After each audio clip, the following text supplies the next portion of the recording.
Dixieland, land soil basted in black blood, trickling down trails trodden on to reach freedom. So-called dumb niggas forced to learn European lingos when they used to be mandingos.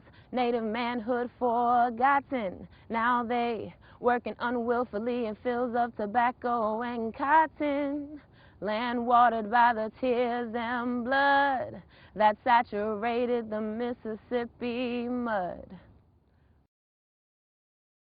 She's raw, man. She's raw, unabashed, unapologetic, just kind of letting it out there, and that's really what spoken word should be about. It should be like, just take no prisoners, and she definitely does that. She takes no prisoners. I was telling the other brother, sometimes you come here and you hear a poet whose poetry is good in a slam setting, but it's not necessarily great poetry on a page. And then sometimes you see poets whose stuff is the opposite. And once in a while you see a poet who is just good poetry. She killed in here listening to it at night, but if she gave me those poems on a page and I read them, I would have been blown away by that too. It's just good poetry. Lizz Straight, Lizz Straight, where is she? Well, here comes Liz. Real quick, ladies and gentlemen, every Saturday night from 11 o'clock on WMNF 88.5. Yeah, I had to light a match to this one. Serious joint. You got a lighter, put your flame up.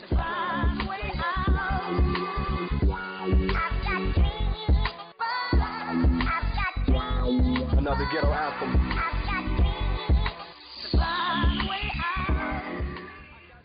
What's up, it's Lizz Straight, live back on Poetry is, what are we here? It's a Lime Market for Niggas.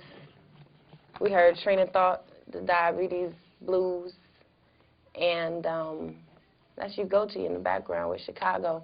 What up, everybody in the studio? What up? That was like all in unison. I interview poets from all over the world, from the everyday street poet to, you know, poets who've been on Def Poetry, who've been in movies, who tour full time, etc. Clouds of gun smoke, ganja, burning ice, laced with silhouettes of cigarettes. I burn 7 incense for every sin that can contribute to the attraction of each. I think it's a poet's responsibility to always speak as if, you know, they are the voice of the people. That's how it should be.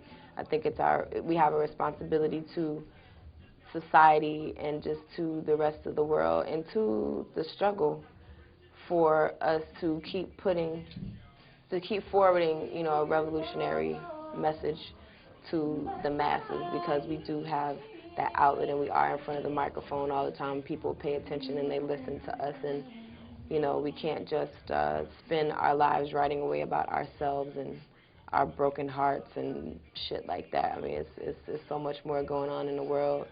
And so I really think that poetry has that responsibility, and poets have that responsibility individually to continue to be that voice. So, yeah. Mud. Brown like the inside of my hand, black like my granddaddy's back. He lost his life on the railroad tracks. Still tracked with Harriet's elbow prints and knee prints, still lingering with escape route secrets. Me gets born in Mississippi, 1980, 14-year-old's baby, and a coward was my daddy. Sometimes I wonder why he even had me. Popped the cherry on my birth mother. Now we get along like he my brother, but was not there to guide me. Baby girl needed that badly. I just wanted you to hold me, daddy. But we can sit around and watch baseball all day, and I can pretend like that's okay for fathers and daughters to do, failing to draw attention to the shortcomings of you, cause you just a little poor black boy from Mississippi too. You know the fear of Sheet and Mayor's assistance, resistant to change from the ways of slave days. Images of pointed hoods we learn, in yards crosses burn, with little black girls taking turns in the woods at night in Mississippi. It's always a time to kill. Teenage black boy's mother sits on porch and watches squirrels run up and down the tree her son hung from just because he used to date white girls. Now media attention got sheeted men flinching, but prominent whites, including good old sheriff and his wife, proceed to cover up major fuck up. Now insignificant black family stuck up the creek. It gets deep like the river. Sam Cooke probably quivered when he started running from it, ducking and diving between magnolia trees, lost souls seized immaturely, dreams freezed. Burnt flesh lingers in blowed breeze. Biloxi Beach beams, bright lights, fluorescence, weekly paychecks vaporized in casinos like effervescence. Steamed up into the sky, I look up and see my grandma's hair, white and curly. I know she wished my mama didn't have me so many years too early, and even though grandma know voodoo, I don't even think that she would believe that that boy came to me in a dream and told me he didn't hang himself from no damn tree. Lord, please help me get this Mississippi up out of me. M-I, crooked letter I, crooked governor, crooked sheriff, I carry that weight on my humpback, I fear for my daddy's life, cause even though he resides in Seattle suburbs, he done gone and got him a white wife, and sometimes his mama calls him on home to visit. Good old Mississippi. But Mississippi don't like my daddy's look, cause my daddy looked like my uncle, and my uncle looked like a statistic. Stories like his, local newspapers missed it. Closing time, accident behind closed doors, and police report, white friend was quoted. I'm sorry, I didn't know the gun was loaded, I was just playing, it was a joke. End quote. Now our friend frolic free, uncle I never met, now dead with bullets ahead. Family got too many tears to shed. But recently I learned that evil spirits fester. Uncle's so-called childhood friend, now convicted child molester. And for her son's soul, legal system gave my grandma nothing. But at least they got him for something, and think that I'm exaggerating. But trust, this is Mississippi justice. Oh, I wish I was in Dixie. Hooray, hooray. In Dixieland I'll take my stand to live and die in Dixie.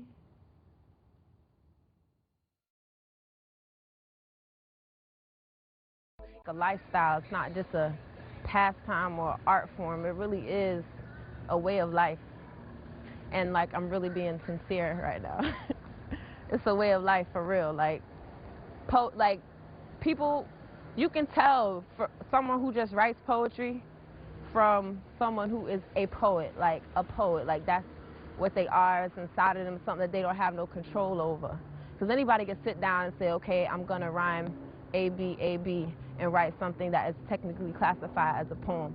But like, you know, when you wake up out of your sleep dreaming poems, when you just gotta write a poem, or you feel like you're going to end your life instead, when you see shit going on in the world and you can't ignore it and you feel like you gotta write about it, that's what makes a poet. Those are some of the things that kind of put us in this class that's exclusive because of that, because it comes naturally, because it's not something that's forced, because it's something that we just are. You can't not be a poet. I mean, if you're a poet, you're a poet. Just like if you're born a man, you're a man. If you're born a woman, you're a woman. If you're born a poet, you're a poet.